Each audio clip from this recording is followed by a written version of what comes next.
ગુજરાત એટલે pharmaceutical hub અને pharmaceutical hub માટે થઈને સ્વાભાવિક છે કે અહીંયાની જે કંપનીઓ છે તેને સમજવા જાણવાની ખૂબ જ જરૂર છે. રૂબરૂમાં આજે આપણે વાત કરવાના છીએ લિંકન ફાર્માના મેનેજમેન્ટ સાથે અને સમજીશું કે કંપની કઈ રીતે શરૂ થઈ છે. આજે હું તમારી સાથે યશ ભટ્ટ અને આપણી સાથે ચર્ચા માટે જોડાઈ રહ્યા છે મહેન્દ્રભાઈ પટેલ અને મંજલભાઈ પટેલ. આપ બંનેનું પણ સ્વાગત રૂબરૂમાં આજના ખાસ આ શોમાં અમારી સાથે જોડાવા માટે. અને ઓબ્વિયસલી અમારા માટે એક ખાસ ઇવેન્ટ છે, ઓપોર્ચ્યુનિટી છે, કારણ કે 9 વર્ષ CNBC બજાર પર પૂર્ણ કરી રહ્યું છે અને સાથે સાથે ઓબ્વિયસલી ગુજરાતમાં ફાર્માની વાત આવે અને લિંકનની સાથે વાત ના થાય તો ઓબ્વિયસલી એક મુદ્દો છે. તો પહેલા તો ખૂબ ખૂબ આભાર અમારી સાથે જોડાવા માટે અને ચર્ચાની શરૂઆત આપણે ત્યાંથી જ કરીએ કે એક તો લિંકન જે છે તે બહુ ઇન્ટરેસ્ટિંગ કંપની છે, કારણ કે મેં જેટલા પણ વખત વાતચીત કરી છે તમારા સાથે એક બહુ ઇન્ટરેસ્ટિંગ ઇનસાઇટ તમારા પાસેથી મળે છે અને સમજવા મળે છે કે સર કઈ રીતે અહીંયાથી આપણે આગળ વધી રહ્યા છીએ ગ્રોથની દ્રષ્ટિએ કે પછી દેશ કઈ રીતે આગળ દિશામાં વધી રહ્યો છે. તો સર સૌથી પહેલા તો મને એ જ સમજવું છે કે તમારું એડ્યુકેશન બેકગ્રાઉન્ડ જે છે એ બહુ ઇન્ટરેસ્ટિંગ છે અને પછી તમે બિઝનેસમાં જે છો તે છે ફાર્મા બિઝનેસ. તો શું વિચાર આવ્યો, કઈ રીતે? બીકોઝ જ્યારે તમે શરૂ કરી કંપની 79 અરાઉન્ડમાં ત્યારે ગુજરાતમાં ફાર્મા બિઝનેસની કંઈક અલગ જ સિચ્યુએશન હતી. તો શરૂઆત સાહેબ ચર્ચાની ત્યાંથી કરી મહેન્દ્ર સર.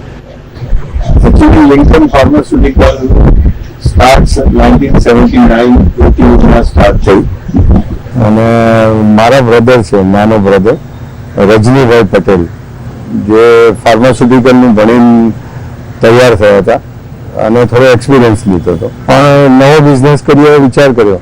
તો એ સમયે ઇન્ડિયામાં ફાર્માસ્યુટિકલ નાની કંપનીઓ બહુ ઓછી હતી. ત્યારે આ થોડું ભણતર, એક્સપિરિયન્સ અને મેનેજમેન્ટનો અમારા બધાનો અનુભવ આ બધું ભેગું કરીને ઇનિશિયલ મૂડીથી શરૂઆત કરી. પણ મારો એક્સપિરિયન્સ તો, મારું ભણતર તો શું છે, હું ગ્રેજ્યુએશન સ્ટેટિસ્ટિક ઇકોનોમિક્સમાં કર્યું, પછી LLB કર્યું, પણ એ બધું ભણતર અત્યારે મેનેજમેન્ટમાં કામમાં આવે છે. ને બહુ સરસ મુદ્દો છે, પણ મારે એ પણ સમજવું છે સાથે સાથે કે આ લિંકન નામ પાછળની થિયરી શું છે? બીકોઝ બહુ ઇન્ટરેસ્ટિંગ નામ છે અને ગુજરાતમાં આમ જોવા જાવ તો આઈડિયલી કદાચ સ્પેલિંગમાં પણ લોકોને થોડી તકલીફ પડે, બટ જે આ નામની થિયરી છે એ શું છે સર? એકચ્યુઅલી એ વખતે એવો વિચાર કર્યો હતો કે કોઈ એવી વ્યક્તિનું નામ પસંદ કરીએ કે જેણે સમાજ માટે કામ કર્યું હોય, જેણે સોસાયટી માટે કંઈ ભોગ આપ્યો હોય અને નામ થોડું ઇન્ટરનેશનલી હોય.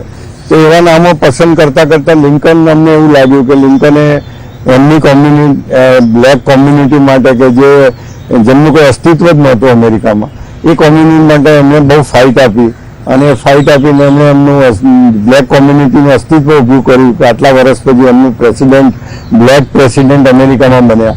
તો આવી વ્યક્તિનું નામ અમને જરા મગજમાં બેસી ગયું અને એમના નામ ઉપરથી અમે લિંકન ફાર્માસ્યુટિકલ નામ છે. બિલકુલ, ડેફિનેટલી, તો એક હાઇલાઇટ જરૂર છે. પણ સાથે સાથે હવે મંગલજી આપના પાસે પણ આવીશું, બીકોઝ ઇન્સેપ્શન થી લઈને એક ગ્રોથ સ્ટોરી જે શરૂ થઈ છે તેમાં આપણે જ્યારે ગુજરાત અને ગુજરાતમાંથી ભારતમાં પહોંચ્યા એક બહુ સરસ માર્કેટ કેપ્ચર કર્યું અને એ જે ગ્રોથ હતો તે સારી સ્પીડ પર રહ્યો. મતલબ આપણા જે પ્રોડક્ટ્સ હતા પર્ટિક્યુલરલી એ ક્લાયન્ટ્સને સમજ પણ આવતા હતા અને લોકોને કંઈક એ ઇમ્પેક્ટ આપતા પણ હતા. તો આ જે એક બ્રાન્ડ સ્ટ્રેટેજી છે એ હું થોડું સમજવા માંગુ છું કે કયા વિચાર સાથે આપણે લોકોને પિચ કરીએ છીએ કે આટલું જલ્દી લોકો અટ્રેક્ટ થાય છે, લિંકનની બ્રાન્ડ સાથે લોકો જોડાય છે. જ્યારે આપણે કોઈ બી એ વખતે જ્યારે અમે બ્રાન્ડ્સ લોન્ચ કરતા હતા કે નીડ બેઝ પ્રોડક્ટ્સની અવેલેબિલિટી હતી, જેમ એ વખતે મલ્ટીનેશનલ્સ બી હતી અને પેરેલલી નાની કંપનીઓ બી હતી. તો એ જે કંપનીઓમાં અમે લોકોએ જે પ્રોડક્ટ્સ ડેવલપ કરી, those were kind of multinational products but at affordable prices, જે અમે હજુ સુધી લેગેસી અને ક્રિએટ કરીને એને આગળ લઈ જઈ રહ્યા છીએ કે જે બ્રાન્ડ્સ અમને અને કસ્ટમર્સને જે વધારે યુઝફુલ છે એટ અફોર્ડેબલ પ્રાઇસ બી છે અને નીડ બી છે પ્રોડક્ટની. પણ ઘણી વખતે not everybody is doing that, એટલે અમે એના ઉપર વધારે ફોકસ કરીને આઈડેન્ટિફાઈ કરીને એ પ્રોડક્ટ્સ અમે ઇન્ડિયન માર્કેટમાં એઝ વેલ એઝ એક્સપોર્ટ માર્કેટ્સમાં અમે લોન્ચ કરેલી છે. ડેફિનેટલી, તો એ એક મુદ્દો તો જરૂર છે કે જે ખાસ ધ્યાન પર રાખવાનો છે. પણ સાથે સાથે ધીરે ધીરે જેમ વર્ષ 2000 સુધી આપણે પહોંચ્યા ત્યાં સુધીમાં તમે ભારતનો બહુ સારો એવો માર્કેટ શેર જે છે તે કેપ્ચર કરી રાખ્યું હતું. ઘણા બધા પાર્ટ્સ જે છે ત્યાં ડિસ્ટ્રીબ્યુશન જે છે તે આપણું પહોંચી ચૂક્યું હતું. તો એ હવે હું થોડું સમજવા માંગુ છું કે કઈ રીતે અને શું ચેલેન્જીસ હતા બેઝિકલી, બીકોઝ ગુજરાત ફાર્માનું હબ છે આપણે સૌ કોઈ જાણીએ છીએ, પણ જે પ્રકારે આપણા માર્કેટમાં લોકોને ઇન્ટરેસ્ટ લાવવો એક વાત, અને ભારતના બીજા ખૂણા સુધી પહોંચવું, આ બે બહુ મોટા ચેલેન્જીસ હોય છે હંમેશા કોઈ પણ એક કંપનીને. જેમ કે સ્ટાર્ટઅપ આજની ભાષામાં કહીએ છીએ તો સ્ટાર્ટઅપ થી યુનિકોર્ન અને યુનિકોર્ન થી આગળ પહોંચવામાં એ જે જર્ની હોય છે બહુ રસપ્રદ હોય છે સર. એ જર્નીમાં કેવું છે કે સારા માણસો અમારી સાથે જોડાતા ગયા. ઇન્ડિયાના દરેક સ્ટેટમાં દરેક એક અલગ કન્ટ્રી હોય એવું ફીલ છે. તમને કદાચ ખ્યાલ જ હશે કે દરેક સ્ટેટમાં ખાવાનું અલગ છે, પહેરવાનું અલગ છે, એમ દરેક સ્ટેટની આદતો બી અલગ છે. તો દરેક સ્ટેટમાંથી અમને એવા સારા માણસો મળ્યા કે જે માણસોએ અમારી સાથે અમારા વિઝનને સપોર્ટ કર્યો અને માર્કેટિંગમાં સાથે જોડાયા, અને અમારું જે ડિસ્ટ્રીબ્યુશન નેટવર્ક છે એ આખા કન્ટ્રીમાં બહુ સારી રીતે ગોઠવાયેલું હતું. અને અમે ધીમે કરતાં એમાં જે ગેપ્સ હતા એ ગેપ્સ અમે પૂરતા ગયા. એમ કરીને એક ડિસ્ટ્રીબ્યુશન નેટવર્ક અને માર્કેટિંગ નેટવર્ક એવું સુંદર બનાવ્યું કે જેના હિસાબે અમે આજે બી ગ્રો થઈ રહ્યા છીએ. તો હવે અહીંયાથી ભારતની વાત તો આપણે કરી, પણ ભારત બહાર જ્યારે જવું હોય તો એક અલગ પ્રકારના ચેલેન્જીસ જે છે તે અહીંયાથી જોવા મળતા હોય છે. મહેન્દ્ર સર, હું સમજવા માંગીશ, જે ગ્લોબલ બેન્ચમાર્ક સ્ટાન્ડર્ડ્સ જેને કહેવામાં આવે છે તે મેન્ટેન કરવા આજકાલ બહુ જરૂરી છે, અને જો એ ના હોય તો એને લઈને ઘણા રિપરકશન્સ પણ જોવા મળતા હોય છે, એની અસરો જોવા મળતી હોય છે. હું એ સમજવા માંગુ છું કે આપણે એ લેવલ પર આપણે જ્યારે લિસ્ટિંગ થયું એ પહેલાથી જ પહોંચી ગયા હતા. શું વિચાર હતો એ પાછળ, ક્વોલિટી મેન્ટેન કરવા પાછળ શું પ્રકારના વિચારો જે છે તે લિંકન ધરાવે છે? ક્વોલિટી બાબતમાં તો કેવું છે, જ્યારથી અમે કંપની ચાલુ કરી એના ફર્સ્ટ ડેથી જ અમે ક્વોલિટી અને પ્રાઇસ એ બે સારી રીતે મેન્ટેન થવા જોઈએ પહેલો અમારો મુદ્રા લેખ હતો. આજે બી અમે હેલ્થ ફોર ઓલ લખીએ છીએ, અમારી જે ટેગલાઇન છે એમાં. એટલે અમે એવું ઈચ્છીએ છીએ કે બધા હેલ્ધી રહે. અને એ વખતે ડ્રગ ઓથોરિટી ઓફ ઇન્ડિયા એનું લાઇસન્સિંગ લઈએ એટલે પૂરા ઇન્ડિયામાં માર્કેટ કરી શકતા હતા. પણ અમે એ વખતે WHO સર્ટિફિકેશન લીધેલું, અને WHO જે ઇન્ડિયાની ઓફિસ છે એ લોકો અમારા પ્લાન્ટ ઇન્સ્પેક્શન કરી ગયેલા અને અમને WHO સર્ટિફિકેટ આપેલું, અને એવરી યર એ રિન્યુ થતું હતું. તો અમારી ફેક્ટરી જ્યારથી નાખી છે અથવા જ્યારથી ચાલુ કરી છે ત્યારથી અમે ઇન્ટરનેશનલ WHO જીનીવાના સ્ટાન્ડર્ડ મેન્ટેન કરીએ છીએ. અને એ ધ્યાનમાં રાખીને કે કાલે આપણે એક્સપોર્ટમાં જવાનું થશે, પરદેશમાં માલ વેચવાનો હશે તો WHO ઓળખે છે, ઇન્ડિયન ડ્રગ ઓથોરિટીને કોઈ ઓળખતું નથી. એ WHO સ્ટાન્ડર્ડ એ વખતે પરદેશમાં બધી કન્ટ્રીમાં ચાલતા હતા. એટલે અમે એ ધ્યાનમાં રાખીને આઈ થિંક 92, 94, 91, 92માં અમે WHO GMP લીધેલું. તો ત્યારથી આજ સુધી ચાલ્યા કરે છે WHO GMP અને ઇન્ટરનેશનલ બીજા બધા સર્ટિફિકેશન.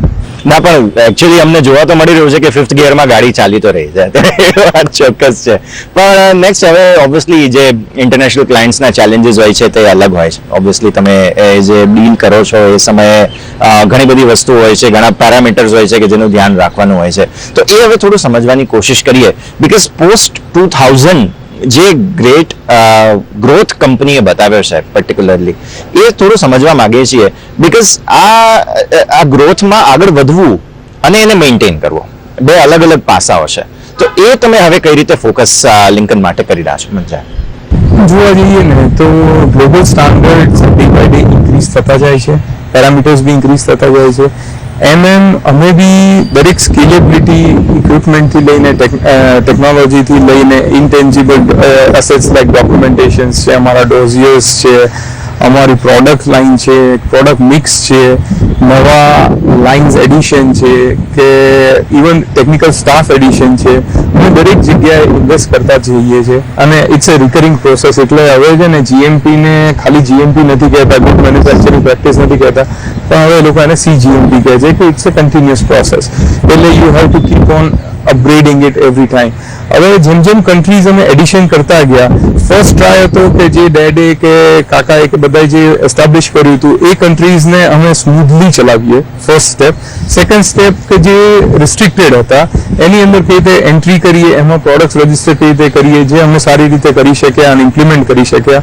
થર્ડમાં જે પ્રોડક્ટ્સ નથી પોસાતી કે હતી રજીસ્ટર્ડ અને સારો બિઝનેસ એવેન્યુઝ એ માર્કેટમાં હતા, પણ why we couldn't do, we found the reasons અને વી વર્કડ ઓન ઇટ અને we could commercialise it and we could do a better justification એ પ્રોડક્ટ્સ ઉપર. તો એની બી બિઝનેસ વોલ્યુમ્સ અમને સારા એવા મળ્યા અને હવે અમે એક રેગ્યુલેટેડ માર્કેટમાં ઓલરેડી એન્ટર થઈ ચૂક્યા છીએ. સિન્સ 2019 અમે જીએમપી EU જીએમપી બી લઈ આવ્યા છીએ જર્મનીથી, PGA ઓસ્ટ્રેલિયા બી લઈ આવ્યા છે. તો હવે અમે એ માર્કેટ સેગમેન્ટ્સનું બી ચાલુ કરી નાખ્યું છે અને કેનેડિયન માર્કેટમાં ફર્સ્ટ 4 પ્રોડક્ટ્સ ઓલરેડી કમર્શિયલાઇઝ બી કરી ચૂક્યા છીએ. તો આ એક પ્રોસેસમાં હવે એક આવી રહ્યા છે જેની અંદર પેસ પકડી રહી છે, પણ we want to take it to a further extend. હવે ગાડીમાં છઠ્ઠો ગિયર બી આવી ગયો છે તો વી આર ટ્રાઇંગ કે ભાઈ અમે એમાં મૂકી શકીએ. ડેફિનેટલી, બહુ સરસ રીતે તમે સમજાવ્યું. અને આ જ એક મુદ્દો છે, ગ્રોથ ઓબ્વિયસલી ક્યારેય અટકતો નથી અને since we are listed, obviously જે રોકાણકારો છે તે પણ એ એક્સપેક્ટ કરતા હોય કે તમે કંઈક કંપનીમાં કંઈક નવું આગળ વધારો. અગેન જ્યારે હું લિસ્ટિંગની વાત કરી રહ્યો છું રોકાણકારોની, તો એ એંગલ પણ થોડું સમજવા માંગુ છું, બિકોઝ BSE પહેલા આપણે લિસ્ટેડ થયા, પછી NSE પર પણ લિસ્ટેડ થયા, અત્યારે બહુ સરસ ગ્રોથ કંપની બતાવી રહી છે. તો મહેન્દ્ર સર, શું રીઝનિંગ હતું લિસ્ટ થવા પાછળનું? તો એ વખતે જ્યારે અમે લિસ્ટિંગ કર્યું ત્યારે અમે એક ખાતરમાં નવું યુનિટ સ્ટાર્ટ કરવાનો વિચાર કર્યો હતો અને એ લિસ્ટ કર્યું, એ ફંડિંગ જે આવ્યું એ ફંડમાંથી અમે ખાતરમાં ફેક્ટરી ઊભી કરી અને એ સક્સેસફુલી રન કરી.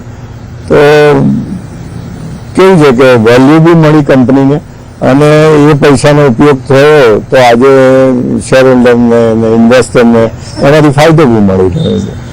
તો જેમ બધાનો હોય છે સિમ્પલ તરીકો છે કે આવેલા પૈસાને કેમ કરીને વધુ સારી રીતે રોકાણ થાય અને એ રોકાણમાંથી વધુ સારી ઇન્કમ થાય અને એ ઇન્કમનું જે વેલ્યુએશન ક્રિએટ થાય એ વેલ્યુએશન રિયલ શેર હોલ્ડર સુધી પહોંચે. આ સિમ્પલ થિયરી ઉપર અમે ચાલીએ છીએ. બિલકુલ. અને માર્કેટ કેપના હિસાબથી ડેવલપમેન્ટ જે છે તે પછી ઇવેન્ચ્યુઅલી આપણને જોવા મળે છે. મતલબ હવે સમજવાની કોશિશ કરીએ, બીકોઝ કોવિડ એક બહુ મોટું ચેલેન્જ હતું બધા માટે થઈને. એ સમયે પહેલા તો પ્રોડક્શન મેન્ટેન કરવું નંબર 1 ઇઝ અ ચેલેન્જ, પછી એ ગુણવત્તા લાવવી અને એ સમયે જે પ્રોડક્ટ્સની રિક્વાયરમેન્ટ છે એને મીટ કરવું, બીકોઝ એ ટાઈમે જેને કહેવાય કે જે પ્રકારની રિક્વાયરમેન્ટ હતી તે બધા લોકો પહોંચી વળવા માટે પૂરા પ્રયાસ કરતા હતા, પણ ઓબ્વિયસલી ચેલેન્જીસ એના ઘણા બધા હતા. સો એ થોડું સમજાવો, એ સમયે આપણે કઈ રીતે આગળ વધ્યા, જે ચેલેન્જીસ હતા તેને કઈ રીતે પાર કરી અને પછી એ જે પ્રોડક્ટ્સ હતા બધા એને સક્સેસફુલી લોકોના સુધી આપણે પહોંચાડી શક્યા. આમાં the first and the last word is our team. અમારી ટીમે જે કામ કર્યું છે કોવિડ દરમિયાન, it is a salutes and it's a head of to everyone. ના આ વસ્તુ અમે કરી શકત કે ના એઝ અ ઇન્ડિવિજ્યુઅલ કોઈ બી કરી શકત, પણ એઝ અ ટીમ જે અમારા ફેક્ટરીના લોકો પ્લસ અમારા માર્કેટિંગના લોકો જેમને કોન્સ્ટન્ટ એફર્ટથી માર્કેટમાં રહ્યા છે, ઓફિસનો સ્ટાફ જે કોન્સ્ટન્ટ આવ્યો છે, બધા કોવિડના નોર્મ્સ પ્રમાણે અમે બધી જ વસ્તુઓ ફોલો કરેલી જ છે એઝ અ કંપની કે which has to be done. પણ એના સાથે લોકોનો વિશ્વાસ કંપની ઉપરનો અને લોકોની સમજ કે મારે આ પરફોર્મ કરવાથી હું કંઈ સારું કરી શકું છું એઝ અ કન્ટ્રીને જ્યારે મારે જરૂર છે, તો એ એક બહુ જ હેડ્સ ઓફ હતું. અમારી જોડે કોવિડના ફર્સ્ટ ડે જ્યારે અનાઉન્સ કર્યું કે કારણ કે we were part of the special allowed manufacturing units, because અમે ફાર્મામાં હતા એટલે, તો અમારી જોડે I still remember the first day કે અમારી જોડે total on hand presence was 530 people the first day. Raw material, packing materials, other સપ્લાયર્સના બી બહુ જ પ્રોબ્લેમ હતા. અમે પોતે ટ્રાન્સપોર્ટ્સ માટે ગાડીઓ મોકલવી પડતી હતી because lot of transportations were down. અને ગુજરાતમાં જેટલી ઇઝીનેસ હતી એવી કદાચ બીજા બધા સ્ટેટ્સમાં નથી. એટલે જ્યાં મેન્યુફેક્ચરિંગ APIના પ્લાન્ટ્સ હતા કે જ્યાં પેકેજિંગ મટીરિયલ લેવા જવું પડતું હતું કે કન્વિન્સ કરવા જતા હતા, તો વેન્ડર્સના બી અમારી જોડે સારા એવા સપોર્ટ્સ હતા. અધર વે જે માર્કેટિંગ સ્ટાફ બધા અલગ અલગ સ્ટેટ્સમાં હતો કે અલગ અલગ કન્ટ્રીમાં હતો, એ લોકો બી ટ્રાન્ઝિટ નતા કરી શકતા, મુવમેન્ટ નતા કરી શકતા કારણ કે રૂલ્સ બધા બહુ સ્ટ્રિંજન્ટ હતા. ડોક્ટર કેબિનમાં ડોક્ટર્સ બી ઘણી વખત નતા, પણ everybody managed and they have perform so well કે it's a heads of to our team કે અમે એ દરમિયાન બી બહુ સારી રીતે પરફોર્મ બી કર્યું છે અને અમને કંપની તરીકે એઝ એ એમ્પ્લોઈઝ અમને સારું સપોર્ટ બી કર્યું છે અને we could show that in our numbers also પણ it's all grace of our employees અને team building which was done. Definitely તો એ વોટ ઓફ થેન્ક્સ તો ઓબ્વિયસલી હોવું જ જોઈએ, બીકોઝ આ એક વર્કફોર્સ છે તો આઈડિયલી જે છે તે કંપની એટલી સ્ટ્રેન્થ બતાવી શકે છે અને જે રિક્વાયરમેન્ટ્સ છે તે પૂરી કરી શકે છે. સો એ વાત. નેક્સ્ટ હવે હું સમજવા માંગતો હતો, બીકોઝ કોવિડ સમયે એટલા બધા ચેલેન્જીસ અને એ બધી પરિસ્થિતિઓને બહાર આવ્યા બાદ પણ એક જે હોવું જોઈએ એક સોશિયલ રિસ્પોન્સિબિલિટીના તौर પર પણ અને એક આપણા તો ગુજરાતીઓના રૂટ્સમાં પહેલેથી રહ્યું છે કે જ્યારે પણ જેટલું આપણે પાસે આવે એનો અમુક હિસ્સો જે છે તે હંમેશા આપણે સમાજને, લોકોને કે કોઈ પણ પ્રકારે કોઈ પણ વ્યક્તિઓને જે છે તે ખાસ આગળ વધારતા હોઈએ છીએ, પહોંચાડતા હોઈએ છીએ, લોકોને કોઈ પણ રીતે મદદ કરતા હોઈએ છીએ. ઓબ્વિયસલી લિંકનની પણ એક પ્રથા રહી છે, CSR સ્પેસ, જેને નામ તો હવે આપવામાં આવ્યું છે એ વાત અલગ છે, બટ સ્ટીલ એક વર્ષો જૂની પ્રથા રહી છે. હું થોડું સમજવા માંગુ છું આપણે એ દિશામાં કઈ રીતે આગળ વધીએ છીએ, બીકોઝ એક સોશિયલ રિસ્પોન્સિબિલિટી પણ હોય છે અને હવે એક રીતે જોવા જાવ તો એ તમારી આદત પણ બની ગઈ હશે સર. એકચ્યુઅલી જેમ તમે કીધું એમ CSR તો હવે નામ આવ્યું, પણ અમે તો જ્યારથી સમજણા થયા ત્યારથી મને યાદ છે કે કોઈ સ્કૂલ હોય કે પછી કોઈ હોસ્પિટલ છે કે કોઈ આપણા કોઈ સગા સંબંધીમાંથી અથવા કોઈ એમ્પ્લોયમાંથી કે કોઈ ફાઇનાન્શિયલી પુઅર હોય કે જેને પહોંચી ના વળાતું હોય એવી દરેક વ્યક્તિઓને અમે મદદ કરેલી છે જ્યાં સુધી આપણે પહોંચી વળીએ છીએ ત્યાં સુધી. અને અત્યારે એઝ અ કંપની લિંકન જોવા જઈએ તો અમે ઘણી બધી સંસ્થાઓ સાથે મોર દેન 50 એવી ઇન્સ્ટિટ્યુશનો છે કે જેની સાથે અમે જોડાયેલા છીએ. એ સ્કૂલો અને હોસ્પિટલ સાથે અમે હંમેશા જોડાયેલા છીએ અને પેલા મેન્ટલ રિટાયર્ડ બાળકો અને એની એક બે સંસ્થાઓ છે, જીત મહેતા અને અંકુર રાજકોટની, તો આ બધી સંસ્થાઓમાં બી અમે અવારનવાર કંઈ ના કંઈ એમની રિક્વાયરમેન્ટ ઊભી થાય ત્યારે અમે હોઈએ છીએ. આ રીતે સમાજમાં છીએ તો સમાજ સાથે આપણે બી દુઃખ સુખના ભાગીદાર બનીએ છીએ.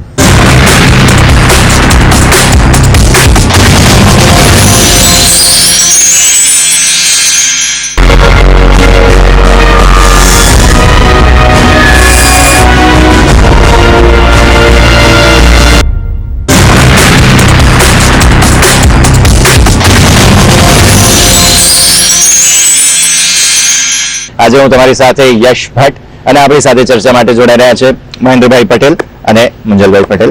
સાથે સાથે મારે એક વસ્તુ એ પણ સમજવી હતી સર કે ગુજરાતમાં જે સમયે રિન્યુએબલ એનર્જી જેને આજે બહુ આટલું ગ્રીન એનર્જી તરીકે પણ પ્રમોટ કરવામાં આવે છે એ વસ્તુ એકચ્યુઅલી બહુ પહેલાથી આપણે અર્લી એડપ્ટર રહ્યા છીએ, બહુ પહેલા એ વસ્તુ શીખી લીધી અને એ દિશામાં તમે આગળ પણ વધવા માંગી રહ્યા હતા. તો એ ગ્રીન એનર્જી સ્પેસમાં અત્યારે કંપની ઘણું બધું કામ કરી રહી છે, પણ ઓલરેડી જે પહેલાથી આપણે કામ કરેલા છે અને અત્યાર સુધીની જે ઇન્સાઇટ છે તમારી એ હું સમજવા માંગતો હતો કે કઈ એવી વિચારસરણી હતી કે જેણે તમને રિન્યુએબલ સ્પેસમાં પણ એટલું પહેલેથી આગળ રહેવા માટે પ્રોત્સાહિત કર્યા છે?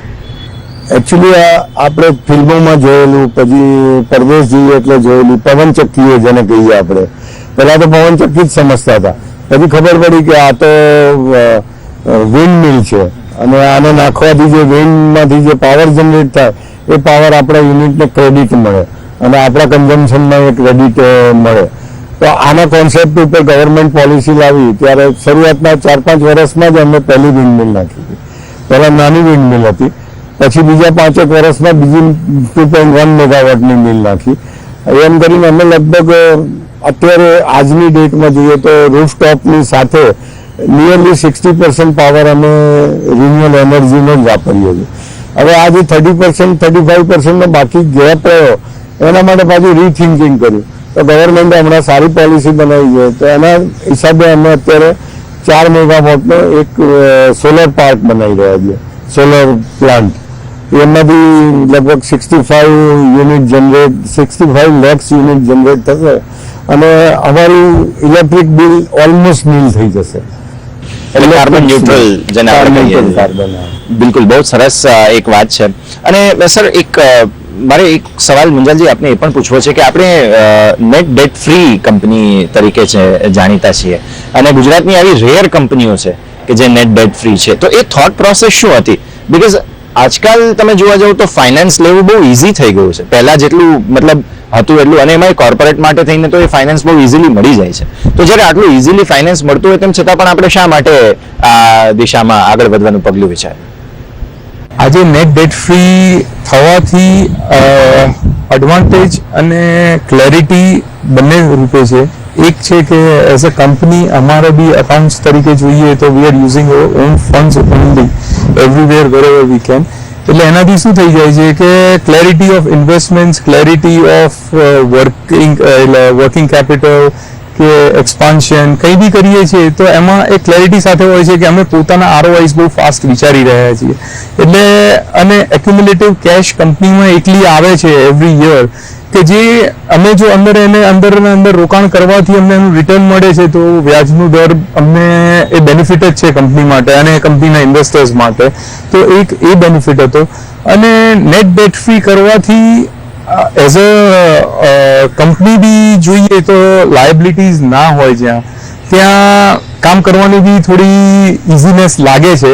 અને we are also looking for readymade takeovers. જો અમારી જોડે એક્યુમ્યુલેટેડ કેશ હશે અને ડેટ ફ્રી છીએ તો અમે ફાસ્ટ એક્વિઝિશન્સ બી કરવા માટે તૈયાર છીએ અને સક્ષમ છીએ. તો ગમે ત્યારે will soon come into that space also કે we are going to buy out something. Okay, definitely. તો આ મુદ્દાને પણ ખાસ અમે જરૂરથી ધ્યાનમાં રાખીશું. પણ નેક્સ્ટ જે હવે હું વાત કરવા માંગતો હતો તે એ કે અહીંયાથી જે પ્રકારનો ગ્રોથ આપણે બતાવ્યો છે, હવે શું કંપની માટે તે સમજવું ખાસ જરૂરી છે. તો ઓબ્વિયસલી મુંજલ તમારા પાસે આવીશું બીકોઝ એક બહુ સારો ગ્રોથ, એક સારી જર્ની સુધી આપણે રહ્યા. હવે અહીંયાથી આગળ જ્યારે વધી રહ્યા છીએ ત્યારે કયા પ્રકારના ચેલેન્જીસ અથવા તો શું લક્ષ્ય છે, વિઝન જેને આપણે કહીએ છીએ, તો એ વિઝન અહીંયાથી ડાઉન ધ લાઈન 5 વર્ષ 10 વર્ષ કંપનીએ કયા પ્રકારે સેટ કર્યું છે એ થોડું સમજાવો. અત્યારે આમ અમે એઝ અ વિઝન કંપનીનું એવું મૂકેલું છે ઇન ટર્મ્સ ઓફ મેન્યુફેક્ચરિંગ જોઈએ કે એક્સપોર્ટ માર્કેટ જોઈએ તો જે જગ્યાએ અમારા રેગ્યુલેટરીઝ અપ્રુવ્ડ છે ત્યાં અમે વધારેમાં વધારે પ્રોડક્ટ્સ નાખેલી છે. અત્યારે રફલી અરાઉન્ડ 700 પ્રોડક્ટ્સ અમારી અંડર રજિસ્ટ્રેશન તો છે જ અને we are increasing that day by day.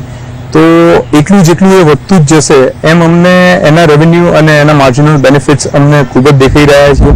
Plus અમે હમણાં નવી ફેક્ટરી જે અક્વાયર કરી છે એમાં બી એનું 100% પ્રોડક્શન અને આઉટપુટ આવી જાય એની અમે ફાસ્ટ પ્રોસેસ કરી રહ્યા છીએ કે જો એ જેટલું ફાસ્ટ થશે એટલું એ રેવન્યુ જનરેશનમાં એડઅપ થશે.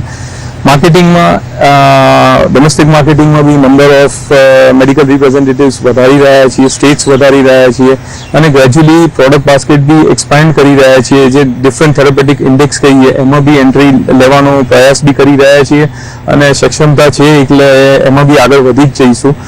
અને જે જ અમારા બેન્ચમાર્ક નીડ્સ છે, આજે અમારી જોડે ફોર એક્ઝામ્પલ 17-18 લાઇન્સ છે, ડિફરન્ટ લાઇન્સ છે. વી આર ટાર્ગેટિંગ કે બાય 25 અમે એને એટલીસ્ટ 25 થી લઈને 28 લાઇન્સ સુધી અમે લઈ જઈ શકીએ. તો અમારા જે રિજન્સ છે એમાં અમે વધારે પ્રોડક્ટ્સ અને વધારે એફિશિયન્સીથી માર્કેટ કવર કરી શકીશું અને વી વુડ બી ટચિંગ રફલી not less than 700 to 800 crores by 25 minimum. Obviously. અને 1000 કરોડનું તો એક લક્ષ્ય જે છે તે બેઝિક હોય જ છે અને દિશામાં બહુ સરસ રીતે તમે આગળ પણ વધી રહ્યા છો. છેલ્લો સવાલ સર, જે બડિંગ ઓન્ટરપ્રિન્યોર્સ છે જે ગુજરાતને વધુ નવા દિશામાં આગળ લઈ જવા માંગી રહ્યા છે, આપણે સૌ કોઈ જાણીએ છીએ કે હવે એ જે છે તે માત્ર અર્બન એરિયાનો હક હિસ્સો નથી રહ્યો. એ બની શકે છે કે નેક્સ્ટ બિગ ઓન્ટરપ્રેન્યોર જે છે તે રૂરલ એરિયામાંથી પણ આવે. આપણે જોઈ પણ રહ્યા છીએ ઘણા લોકો બહુ સરસ નામ કમાવે પણ છે અને સોશિયલ મીડિયાએ બહુ સરસ રીચ પણ વધારી છે. તો હું સમજવા માંગુ છું એક ખાસ વાત કે જે કોઈ પણ આગળ વધવા માંગે છે, પોતાના હિસ્સાને કંઈક વધારવા માંગે છે, દુનિયાને કંઈક કરી બતાવવા માંગે છે, તેને શું એક વાત છે કે જે તમે જીવનમાં મોટો તરીકે રાખી હોય અને હંમેશા તમે લોકોને સલાહ આપો છો, એ એક વાત આપણે ખાસ સમજવાની કોશિશ કરીએ. એકચ્યુઅલી માણસે હંમેશા એક શિક્ષક એક ક્યુરિયોસિટીમાં વિદ્યાર્થીના જેમ રહેવું જોઈએ કે દરેક વસ્તુમાં શીખવાનું છે અને દરેક મોમેન્ટમાં શીખવાનું, દરેક એજમાં શીખવાનું છે. કે આજે ધારો કે મને 50 થયા કે 70 થયા કે 60 થયા તો એટલી એમ નથી. તો હંમેશા વિદ્યાર્થીનો ભાવ દરેકમાં ક્યુરિયોસિટી રાખીએ કે પક્ષી કેમ ઉડે છે તો એ જાણે વિચાર્યું છે અમે પ્લેન બનાવ્યું છે કે રોકેટ બનાવ્યું છે. એમ આપણે બી હંમેશા ક્યુરિયોસિટીથી દરેક વખતે શીખવાની ભાવના રાખવી જોઈએ. બીજું જે કામ કરીએ છીએ એમ બહુ ખંતથી ને મહેનતથી કરવું જોઈએ કારણ કે એ કામ જ આપણને આગળ લઈ જાય છે અને કામમાં મહેનત અને ખંત હશે તો કોઈ સફળતા નથી મળવાની એવી કોઈ જગ્યા જ નથી. સફળતા જ સફળતા છે. અને સૌથી ત્રીજી વસ્તુ, દરેક સાથે બહુ સારી રીતે વર્તન કરવું જોઈએ. Always be A good human. અને સારી રીતે નાનો માણસ હોય, મોટો હોય કે બહુ મોટા હોય, પણ દરેક સાથે પોતાનો ભાવ એક જ સરખો હોવો જોઈએ. અને પ્રેમાળ ભાવ, એ હ્યુમેનિટી, એ ઉદારતા, એ માનવતા, એ ક્યાંય છોડવી ના જોઈએ. બસ આ હોય તો બીજી બધી એની મેચ આવી જાય છે. બહુ સરસ રીતે તમે સમજાવ્યું. ઇનફેક્ટ ઓટોમેટિક તો નથી જ થતું, ઓબ્વિયસલી બધા માટે મહેનત તો જોઈતી જ હોય છે, પણ એ એક તમારી પણ હમ્બલનેસ છે કે તમે એટલું સરળ ભાવથી કહી રહ્યા છો એ મુદ્દાને. તો ખાસ સર ખૂબ ખૂબ આભાર, અને મુંજાર આપનો પણ ખૂબ ખૂબ આભાર આ વિશેષ રજૂઆતમાં અમારી સાથે જોડાયા અને આ ચર્ચામાં ભાગ લીધો. Thank you. તો રૂબરૂના આજના એપિસોડમાં આપણે વાત કરી લિંકન ફાર્મા મેનેજમેન્ટ સાથે. એક જર્ની જે રહી છે તેમની, તે સમજવાની કોશિશ કરી અને સાથે સમજવાની કોશિશ કરી કે કયા એફર્ટ્સ લાગે છે એક કંપનીને નાનેથી મોટા સુધી પહોંચતા. બધું અપડેટ્સ માટે જોતા રહો CNC બજાર.